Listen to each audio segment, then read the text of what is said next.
नमस्कार साथियों, मैं आपका साथी जितेंद्र पटेल, देसी भैया, प्रदेश महासचिव जीआरएस महासंघ मध्य प्रदेश।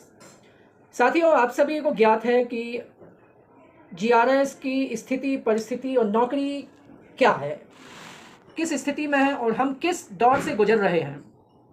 चाहे वो मंत्री जी का वो बयान या मंत्री जी के बयान पर या दिशा निर्देशों पर आया वो सीआर का आदेश या विभिन्न सुविधाओं का हम पर लागू, हमारे साथियों को मिलना ना मिलना, हमारे साथियों की आत्महत्याएं, हमारे साथियों की मृत्यु की घटनाएं, हमारे साथी काल के गाल में समाते जा रहे हैं और हम बहुत ही विषम परिस्थितियों से गुजर रहे हैं। साथियों, अभी आपने देखा कि विगत दिवस हमारे प्रदेश अध्यक्ष श्री रितेश तिवारी जी ने ग्रुपों के माध्यम से, फ़ोन कॉल्स के माध्यम से और वर्तमान परिदृश्य को देखते हुए जीआरएस हित के लिए संघर्ष करने का निर्णय लिया और शीघ्र ही भोपाल में एक मीटिंग बुलाकर आगे की आगामी संघर्ष की रणनीति तैयार करने की योजना बनाई और कैसे हमारा संघर्ष आगे बढ़ेगा। हम हर फ्रंट पे काम कर रहे हैं, चाहे वो हमें मंत्री जी से मिलकर हो, सीएम साहब से मिलने का प्रयास हो, पत्राचार के माध्यम से, फ़ोन के माध्यम से, कोर्ट के माध्यम से, और अब हम सड़क पर उतरने की भी तैयारी कर रहे हैं। साथियों, मैं इस वीडियो के माध्यम से आप सभी को आगाह करना चाहता हूं कि जैसे ही आप संघर्ष करेंगे तो संघर्ष जब आप मैदान में आते हैं तो उससे बहुत सारी चीज़ें प्रभावित होती हैं। सरकार का कामकाज भी प्रभावित होता है, सरकार की छवि भी प्रभावित होती है और मीडिया और न्यूज़ चैनलों में आम जन तक जब बात जाती है कि इनका कर्मचारी शोषित है तो इससे सरकार भी प्रभावित होती है। तो आंदोलन को रोकने के लिए कई तरह के प्रयास आज से ही शुरू हो जाएंगे और मैं सुबह से ग्रुपों में भी देख रहा हूं, जो हमारे कुछ साथियों की बातों से प्रतीत हो रहा है कि ये हमें मैदान में उतरने से रोकने का प्रयास करेंगे। लेकिन मैं हाथ जोड़ के निवेदन करूंगा कि जो जिस तरह का प्रयास कर रहा, करने दीजिए।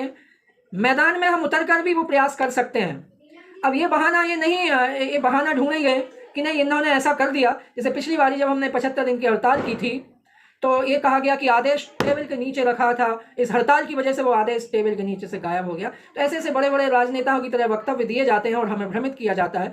साथियों, मैं बस यही कहना चाहूँगा, आप तन मन धन से एक बार रितेश तिवारी जी का साथ दीजिए और कोई भी काम, कोई भी बात, कोई भी रणनीति बिना आम जीआरएस से चर्चा किए हुए, बिना आम जीआरएस की सहमति के नहीं बनेगी। आम जीआरएस की भावनाओं को ध्यान में रखते हुए जल्दी भोपाल स्तर पर एक बैठक बुलाने का प्रयास कर रहे हैं, एक योजना बनाई गई है और उसके बाद हम अपना चरणबद्ध तरीके से हम अपना संघर्ष करेंगे, मैदान में उतरेंगे।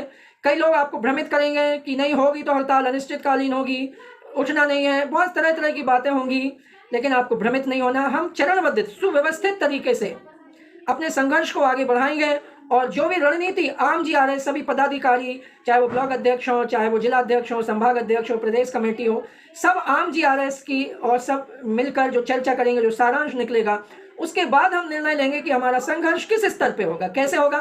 तो आप बिल्कुल भ्रमित ना हो। जैसे ही आपको बैठक की दिनांक दी जाती है, आप बैठक में आने की बिल्कुल तैयारी करिएगा।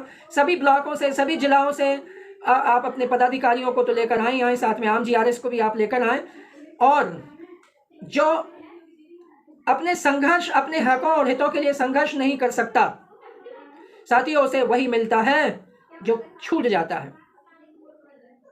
एक बात ध्यान रखिएगा, हम हाथ पे हाथ धर के नहीं बैठ सकते हैं, हमें कुछ करना होगा।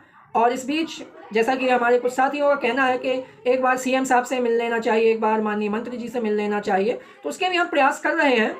हम राह चलते हैं मंत्री जी से या सीएम साहब से नहीं मिलना चाहते। हम चाहते हैं कि उनसे सुव्यवस्थित तरीके से बैठ के चर्चा, बिंदुवार चर्चा हो और उसके लिए हम अपॉइंटमेंट लेने का प्रयास कर रहे हैं। जैसे ही वो होता तो हम किसी भी एक बात को लेकर बैठे नहीं रहेंगे। अगर हमारी मुलाकात हो जाती है तो अच्छी बात है, फिर उसके बाद हम उस अनुसार अपनी रणनीति बनाएंगे। नहीं होती तो हमारी जो रणनीति चली रही है, जो हमारा कोर्ट का मसला है, चली रहा है। और अभी मैं आपको संज्ञान में लाना चाहता हूँ, आज का ही छतरपुर जिले में एक ग्राम रोजगार सहायक को सरपंच के परिवार के सदस्य पीटते हुए, और वो नेशनल न्यूज़ में आई है, आप देखेंगे न्यूज़ 18 इंडिया, उस न्यूज़ चैनल में आज की डेट में आया है, लेकिन उसको भी भ्रमित किया जा रहा है कि ये रोजगार सहायक नहीं है, ये पुरानी खबर है। उसमें आप ध्यान से देखेंगे तो डेट आज की है, उसमें आप नीचे हेडलाइंस देखेंगे तो लिखा है कि सीएम मोहन यादव 2021 में मोहन यादव सीएम नहीं थे, वो आज की घटना है 3 तारीख की।